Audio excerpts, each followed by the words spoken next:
Coming up on Mississippi Roads, we ride along with the Model T Club, check out some hot rods on the coast, take a look at those interstate digital signs, and browse one man's car collection. All that coming up now on Mississippi Roads. Down Mississippi Road. Mississippi Road.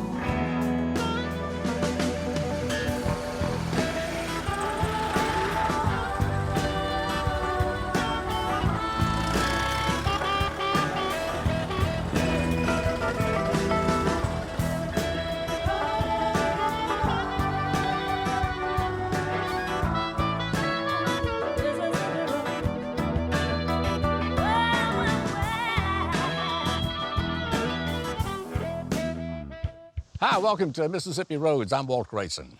And this week, we literally are on the road. The show is all about cars, showing cars, collecting cars, hot rods, classic cars, like this 1914 Model T Ford that my friend Kirk Hill is letting us use.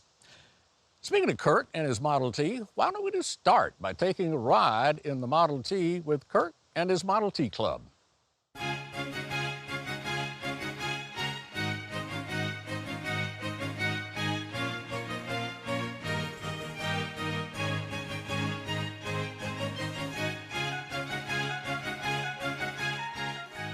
Model Ts are unique. It's dependable, it's old looking, and when a Model T pulls up, just because it's nature, it's kind of funny looking and it's cute and it has personality, and people just flock to it.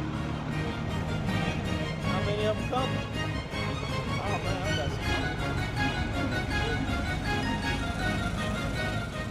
that's... Well, it's not like a modern car at all. You know, your throttle is on the steering column. I mean, you got 3 pedals. This one on the left, and you push down on it, you go into first. And as long as you hold your foot down on it, it stays in first. And when you bring your foot up, it shifts into second, and you're done. That's it. There's no more gears. But it won't start. It won't start because it doesn't have an electric starter. You got to go out and crank it. Oh, okay.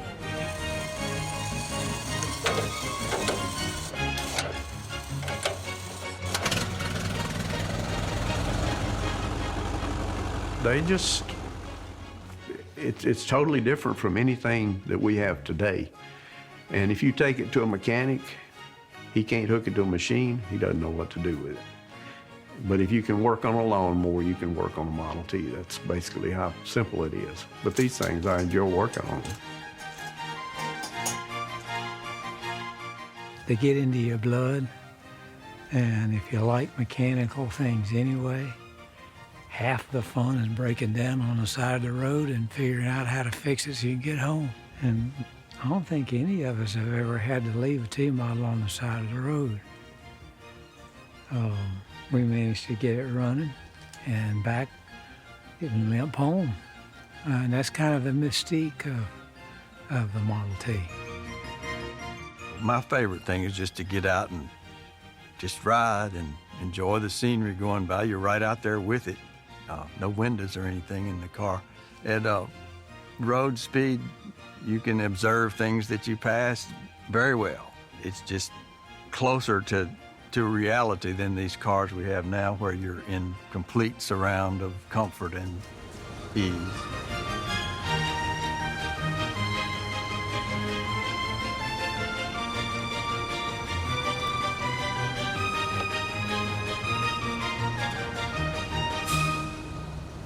Well, my brother proposed that we would have a club that would not meet but would ride and have fun. And so he asked me to join, and so yeah, I was one of the charter members of what we call the Model T Club. Most clubs, you know, they'll have officers and they'll have a board and they'll have board meetings and they'll have this and that. When we got together, we were a group. We didn't want any business. Our business was driving the Model T. We did exciting things. We drove the cars and we played. We didn't sit around and talk about business. It was fun, and everybody, you know, grew real close, and we all became friends because of the Model T. Like, there's so many clubs now that just meet at a burger place to have a burger or ice cream.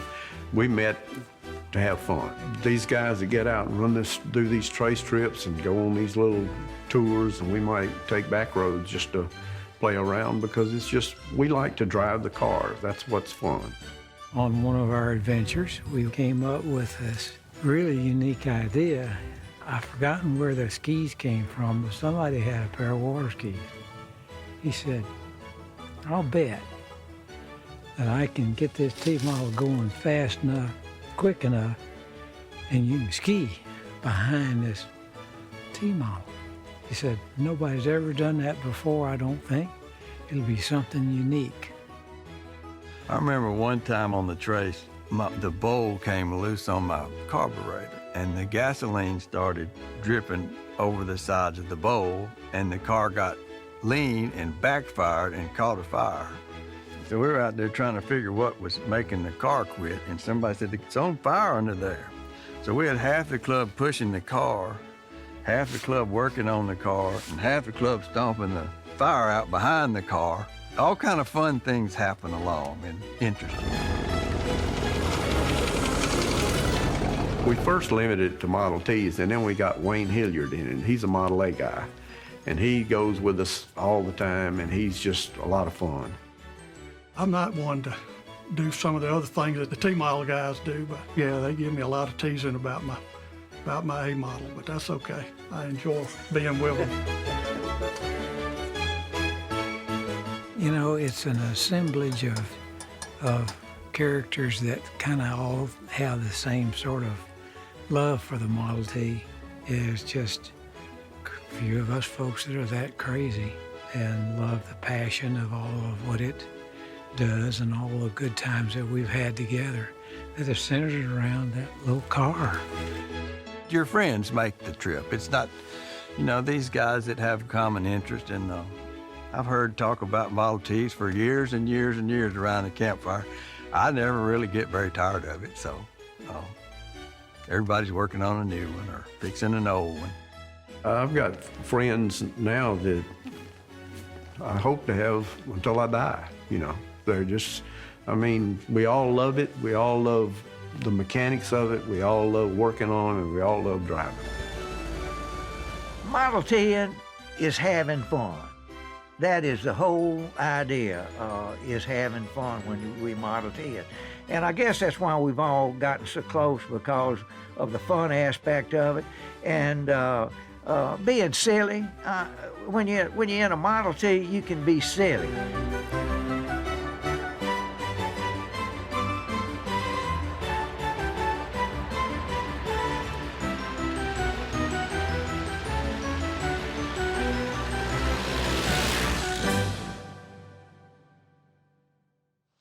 Collecting and fixing up old cars is a great hobby, and you got a wide variety to choose from, too, like Kirk's 100-year-old Model T, all the way up to some fairly crazy, wild-looking hot rods, like the ones we're about to see as we visit the Scraping the Coast car show.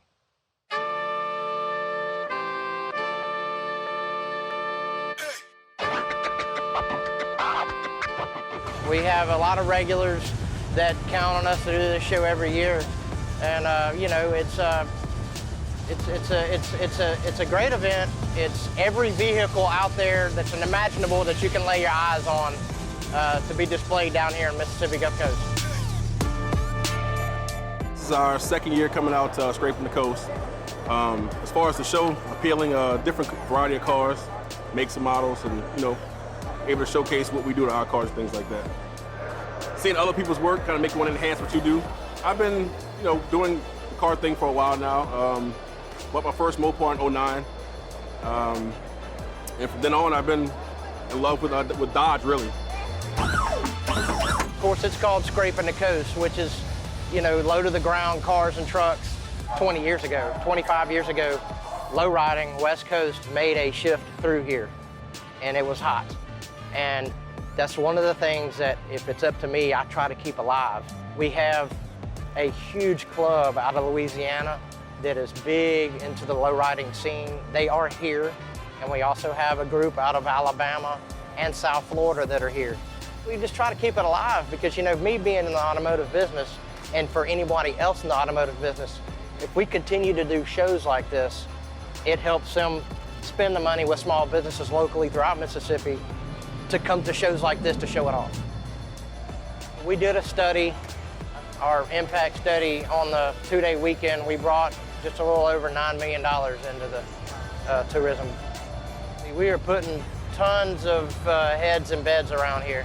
Look, the Coast Tourism does great working with us, and as long as Biloxi will have us, we will continue to perform this event.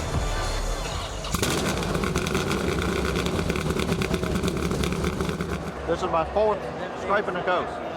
I like the seafood in Biloxi. We come to eat the seafood every year. I know one guy out here has worked on his vehicle 14 years. He's got a 56 Chevrolet. Been working on it 14 years straight. I'll be back next year. I sure will. I'm working on a 1978 Subaru Brat. It's going to be a lowrider. In the automotive market, it's so trendy amongst different, things that go on for the automotive enthusiast, and so there's a lot more lifted vehicles coming through here as well. So we have everything, and that's the joy of it. We're an open car show. We are an open automotive event for the enthusiast in mind. Anything that rolls, we have a category, a class for. So we want every child, every young man, anybody that has their wild imagination on what they can do to a vehicle, it's here. It's at Scraping the Coast. Some of us may look at it and go, man, that's just crazy. I can't imagine even doing that. But that's their love. That's what they like to do. And we want those guys to feel welcome to represent what they've put their hard-earned money and time into building. And that's the love about this car show. It's open to anything. My dad was a big street rodder, drag racer, so growing up as a child, just kind of following in his footsteps. I figured eventually after he passed away, and I figured that I would just totally get out of it, and then my wife and the kids kind of kept me going and got me back into it. We have one kid that likes the show cars, and we have one that likes the racing. So we kind of split the two. They tend to go tell us what's cool and what's not.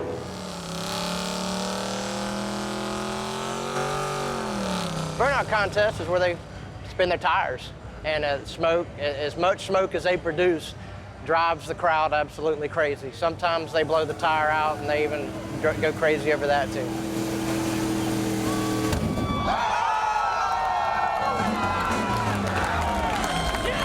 And it's one place that everybody does kind of come together.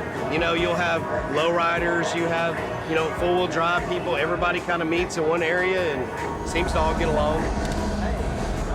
As long as I'm a part of Scraping the Coast, and as long as Biloxi will work with us on having this event here, and the tourism will work and help us out, we're here. We're not going anywhere.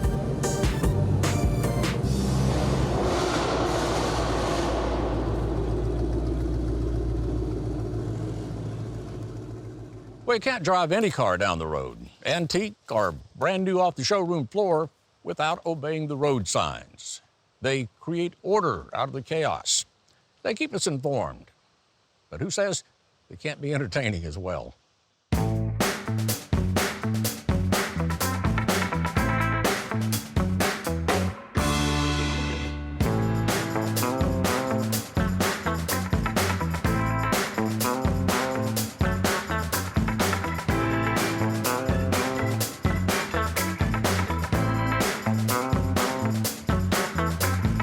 We put out this safety messaging, buckle up, pay attention in work zones, put down the phone and just drive.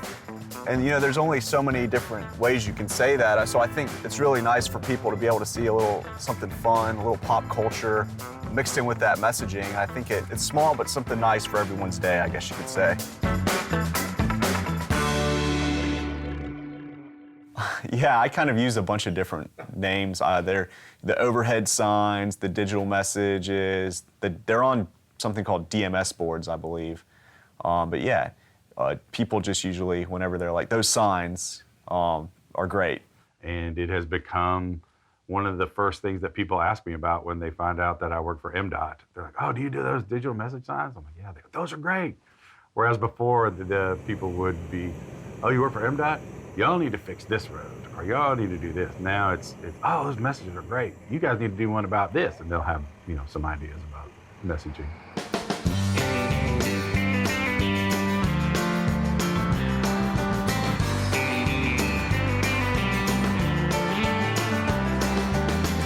once a week, we will put one of these messages up, and but it won't override, like that travel or traffic information that's important. If there's something like that going on, then it'll show that. The federal folks have very specific guidelines on what we can put on our digital message signs on the highways. They have to be related to safety and safe driving, or somehow related to traveling safely. There's a balance there where we want to find something that is either, they don't always have to be jokes, but we like them to be friendly or fun in some way. And they also have a safety message tied into them as well. So hopefully people will remember them. And the best thing is people will sometimes share them on social media, and that shares our message even more. So it gives us more reach, and we get more people, even those who don't see the board firsthand, get the message.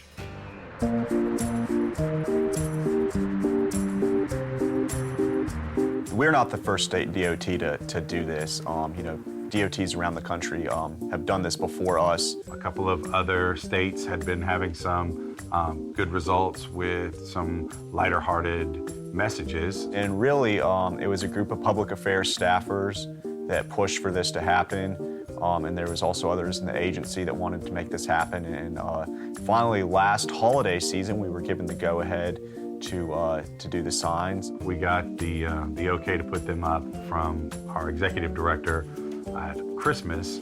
And once we put the Christmas messages up, they got a good reception. So the first one that was put out there was Cousin Eddie says Twitter's full, put down the phone. It was a reference to Christmas Vacation, and Cousin Eddie, the character in that movie, had a line that was sort of similar, and we played off of that. And everybody who has seen that movie recognizes that Cousin Eddie line. And yeah, I remember that board went up, and I came into the work, and I pulled up our Twitter mentions, and it was insane. It was like, I expect maybe like a corporate Twitter account to be like a McDonald's or like Popeyes or something. We were getting mentions from all over the place, all over the country, news stations from all over the country.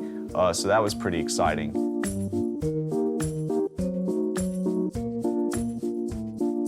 The great thing about the DOT network is, we're not competing with each other. We're all trying to put out safety information. So we are very happy to take something from another DOT or have another DOT take something from us. The funny thing about that Twitter's full message is I'm not even sure if that was our original message. I'm really not sure. However, we used it and everyone loved it. Very recently, the Baby Yoda board, which went viral, really honestly across the world, that was come up with in-house with our division director and the deputy director. And we saw, I think TDOT actually used that message, and maybe several other DOTs, but no hard feelings. Like, again, we want people to use these and share them and collaborate with the other DOTs and get that safety messaging across. Are we planning on doing another DMS board contest, or were we just trying it out? What's kind of the plan with that? We've got a lot of really smart, creative people in the division. Some of the best messages have come from our graphic designer, Lauren, or our videographer, Drew. I think really everyone has probably had one that's been used up on the board, so it's fun, but it's definitely been something that we've enjoyed doing in public affairs at MDOT.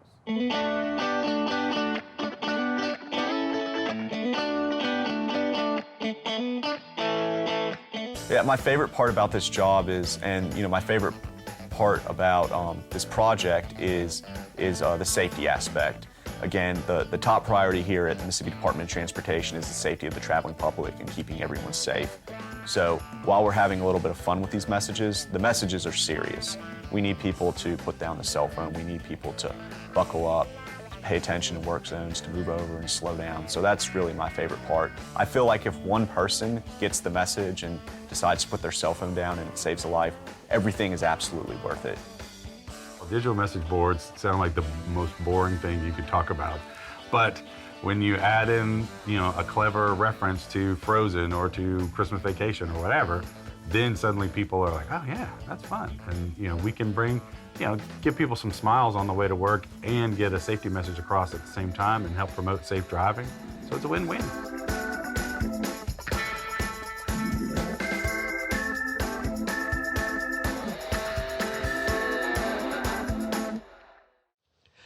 In our last story, we're going to visit with the man who started out as a new car dealer and then went on to become the first African-American wholesale automobile dealer in the Jackson area. My friend Johnny Morrow takes us for a spin around his automobile collection.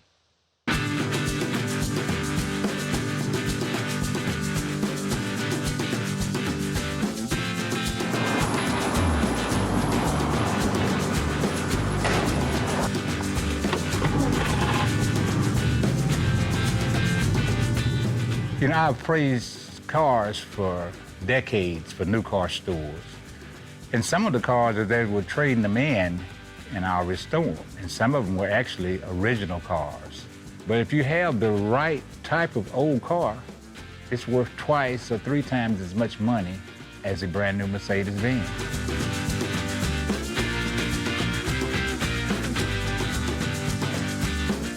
My name is Johnny Bootsy Morrow, and I have a building called The Room, and it's a museum and a gigantic man cave.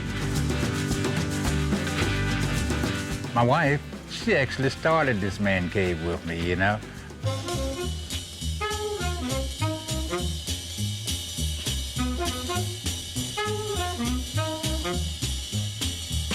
I've been in the automobile business for a long time, over 35 years.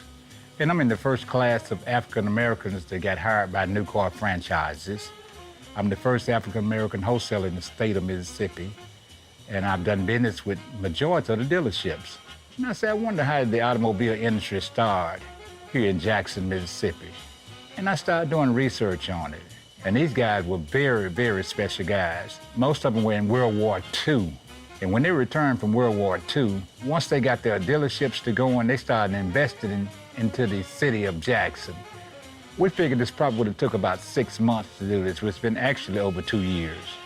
The purpose of this book is to make Jackson aware of how these guys helped put the city of Jackson together and invested in the city.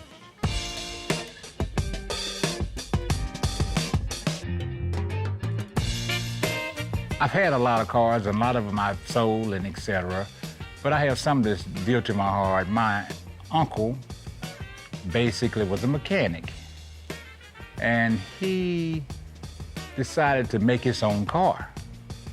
So of course he had experience in welding and etc. So he put a car together and actually went downtown to get a tag. And they said, Mr. Morrow, you can't just build a car and come down and get a tag. It's illegal. So what you need is, it's called a patent. So after years passed, they finally got a patent, and of course it's registered through the State Tax Commission as the Morrow. This is a car that basically, a Texas car, and this is a car that was actually in the motorcade when the assassination of President Kennedy. And it was in the fleet of Governor Connally. And I love the room in it because the rentals that actually have used it, this is like a one-bedroom apartment. It still has the bulletproof dividing glass that separates the chauffeur from the back seat there.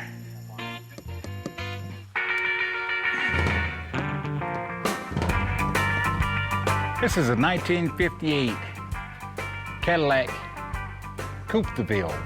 What I love so much about this car is the chrome.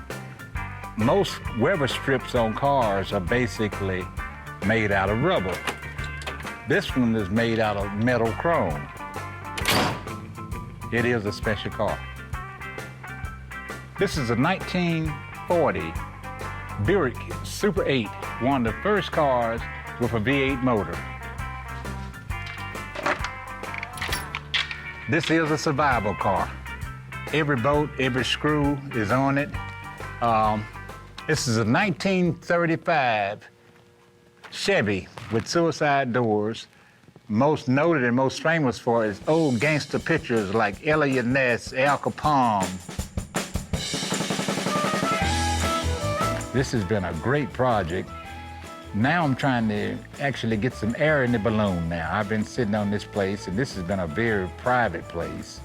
when we finish this particular last project that I'm doing, we're gonna open the doors, get some fresh air in the building, and let people come in and actually tour through here. So this has been a great venture, and it was something that I just actually bumped into. It was an accident. I just looked up one day and I had a bunch of old antique cars.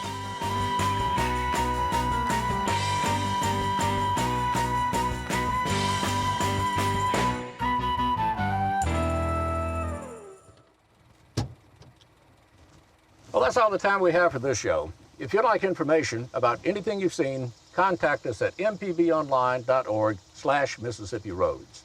And make sure you like our Mississippi Public Broadcasting Facebook page. And check out our Mississippi Roads Facebook page, too. Till next time, I'm Walt Grayson. I'll be seeing you on Mississippi Roads.